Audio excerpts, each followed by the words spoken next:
Assalamualaikum warahmatullahi wabarakatuh.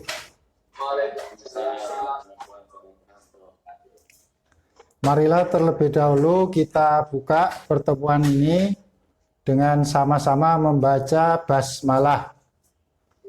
Bismillahirrahmanirrahim.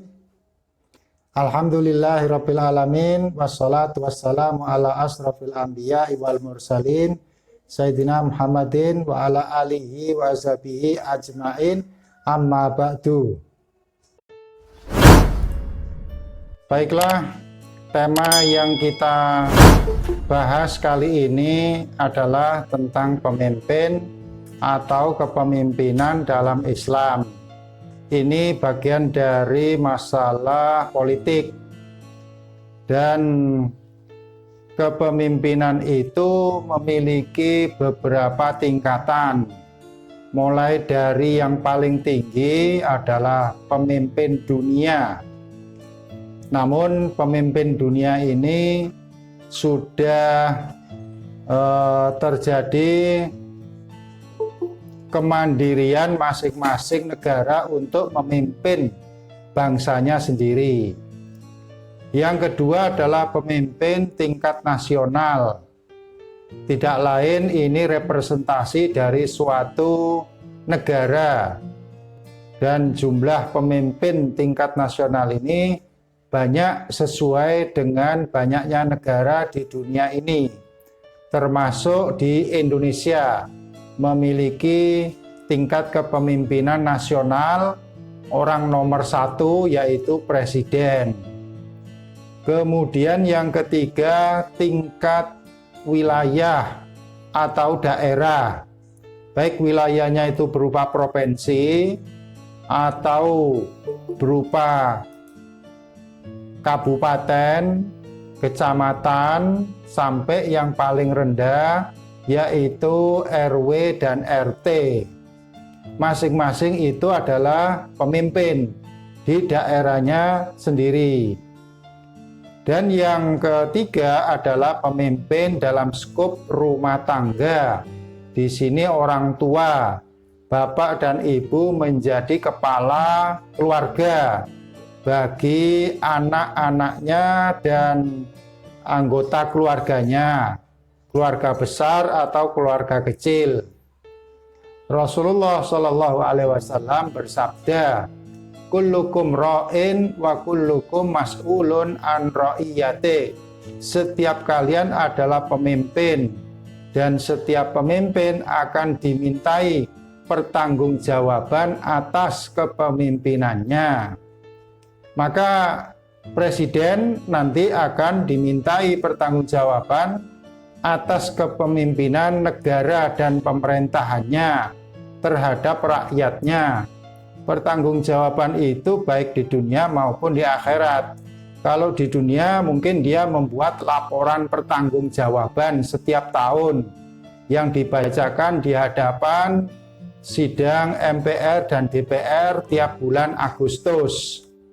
Dan laporan itu kadang diterima atau kadang diberi catatan. Tapi juga di akhirat itu akan menjadi pertanggungjawaban pribadi atas kepemimpinannya. Tentu saja semakin tinggi tingkat kepemimpinannya, semakin berat tanggung jawabnya. Begitu pula dengan tingkat di bawahnya, provinsi, daerah, sampai rumah tangga. Seorang ayah akan dimintai pertanggungjawabannya terhadap kepemimpinan keluarganya. Apakah dia sudah menjalankan kewajiban memberi nafkah lahir dan batin kepada istri dan anak-anaknya atau tidak. Pertanggungjawaban itu pun sama dunia dan akhirat. Di dunia kalau dia kurang bertanggung jawab, ya, menelantarkan keluarganya, maka ada pengadilan agama atau pengadilan sipil. Nanti pihak-pihak yang merasa dirugikan dengan kepemimpinannya itu bisa mengadukan perkaranya ke pengadilan. Dan di situ nanti pengadilan akan memutuskan, hakim dengan segala pertimbangan apa kewajiban suami bapak kepada keluarganya yang dilalaikan. Dan di akhirat nanti juga akan dimintai pertanggungjawaban, termasuk kepemimpinan diri kita sendiri. Ya, jadi kita itu ikut bertanggung jawab terhadap diri kita sendiri. Apakah kita telah menjalankan perintah agama atau tidak? Kalau kita telah menjalankan perintah agama, berarti amanat yang telah dibebankan oleh Allah kepada kita sebagai seorang mukallaf, orang yang dewasa, itu telah terpenuhi. Misalnya menjalankan sholat, berarti kewajiban kita telah terpenuhi. Tapi kalau kita melalaikan tanggung jawab kita sendiri, ya, maka itu pun menjadi sebuah balasan yang buruk, baik kita di dunia maupun di akhirat. Seperti kalau ada orang mencuri, maka balasannya di dunia, ia akan dipidanakan, dipenjara, dihukum, dan di akhirat nanti juga dia akan dimintai pertanggungjawaban. Kullukum ra'in wa kullukum mas'ulun an ra'iyatih. Maka hendaknya kita ini dapat mengatur, mengelola diri kita sendiri terlebih dahulu sebelum mengatur orang lain. Dan kepemimpinan di dalam Al-Quran itu wajib ditaati, apalagi kalau pemimpinnya itu sah, tidak melanggar hukum dan dipilih melalui sebuah proses yang adil, yang jujur, transparan, dan itu merupakan aspirasi dari masyarakat bersama. Di dalam Al-Quran tadi suratnya sudah dibacakan, yaitu yang berbunyi atiullaha wa atiur rasula wa ulil amri minkum. Atiullaha, taatlah kalian kepada Allah, yaitu dengan jalan melaksanakan perintah Allah sebagaimana disebutkan di dalam Al-Quran. Wa atiur rasulah, dan taatlah kalian kepada Rasul sebagaimana disebutkan di dalam hadis Nabi, sabda-sabda Rasulullah Shallallahu Alaihi Wasallam. Wa ulil amri minkum, dan pemimpin, pemerintah, penguasa yang ada di antara kalian. Nah, penguasanya tadi sudah saya sebutkan tingkatannya. Kita juga wajib untuk taat. Tetapi ayat ini kan didahului dengan kewajiban taat kepada Allah dan Rasul-Nya. Maka bila mana ulil amri atau pemerintah atau pemimpin tingkat nasional atau daerah tadi, itu selama pemimpinnya tidak menghalangi seseorang muslim untuk taat kepada Allah dan Rasul-Nya, wajib hukumnya bagi kita untuk taat kepada ulil amri tadi. Namun sebaliknya, kalau ulil amri atau pemerintah itu menghalangi atau tidak sesuai dengan ketaatan kepada Allah dan Rasul-Nya, maka tidak wajib kita taat kepadanya. Karena ada gium yang mengatakan la ta'ata li maksiatin, tidak wajib kita taat kepada pemimpin untuk berbuat sesuatu kemaksiatan atau kemungkaran.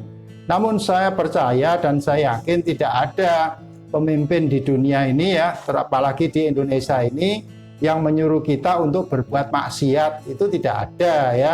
Ini kan kalau pemimpinnya itu mengajak kepada perbuatan maksiat, dosa, mungkar, kita tidak wajib taat, ya. Tapi sejauh ini tidak ada pemerintah kita yang mengajak kepada perbuatan seperti itu. Maka hukum kita itu tetap wajib untuk taat.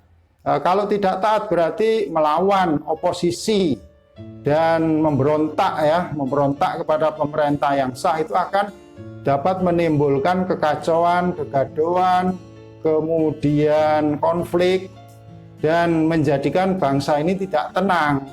Makanya kalau kita misalnya beda pendapat, itu ya disampaikan perbedaan pendapat tersebut sesuai dengan jalur hukum yang berlaku, ya, dan dengan cara yang santun, yang damai, karena itu akan menjadi kemaslahatan bagi semua.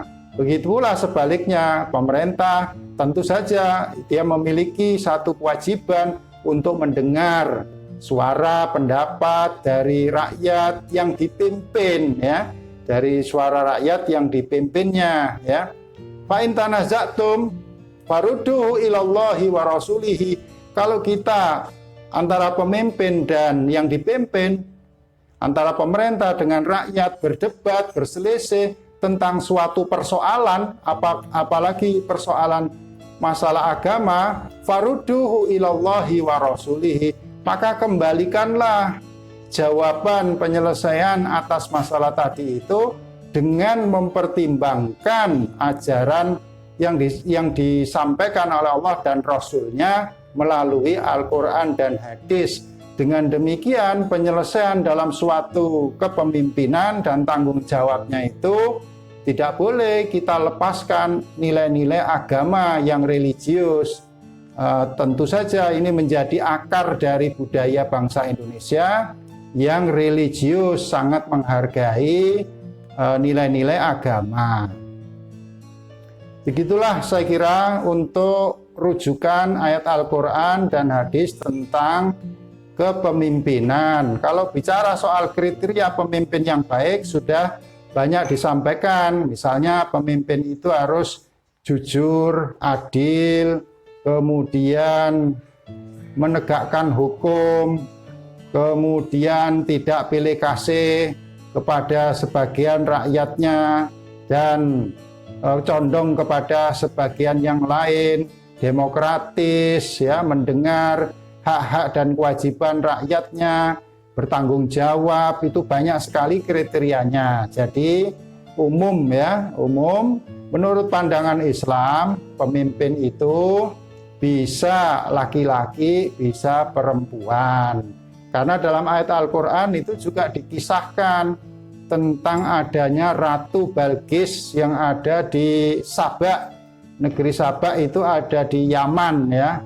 Jadi di situ Nabi Sulaiman dengan Ratu Balqis terjadi komunikasi tentang kekuasaan dalam negara, dan Nabi Sulaiman mengajak supaya Ratu Balqis itu beriman kepada Allah.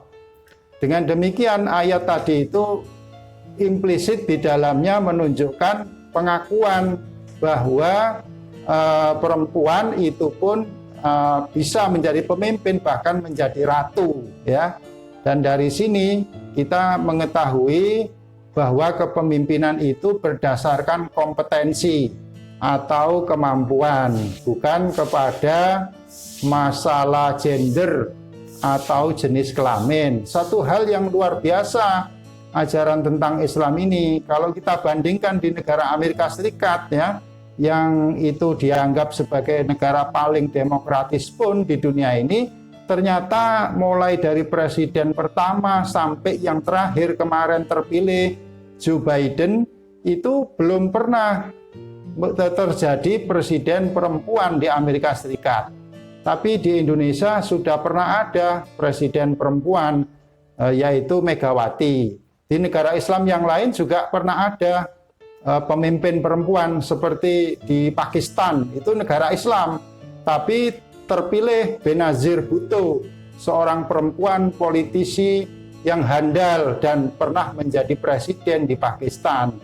Begitu pula dengan tempat-tempat negara yang lain, ya, seperti di Iran itu banyak riwayat sejarah masa lalu yang itu memiliki kepemimpinan perempuan. Dengan demikian berarti agama Islam ini lebih terbuka, ya, lebih terbuka dan egaliter. Artinya kepemimpinan itu adalah hak dan kewajiban bagi yang memenuhi syarat sesuai dengan nilai-nilai religius dan nilai-nilai sosial, itu layak menjadi pemimpin.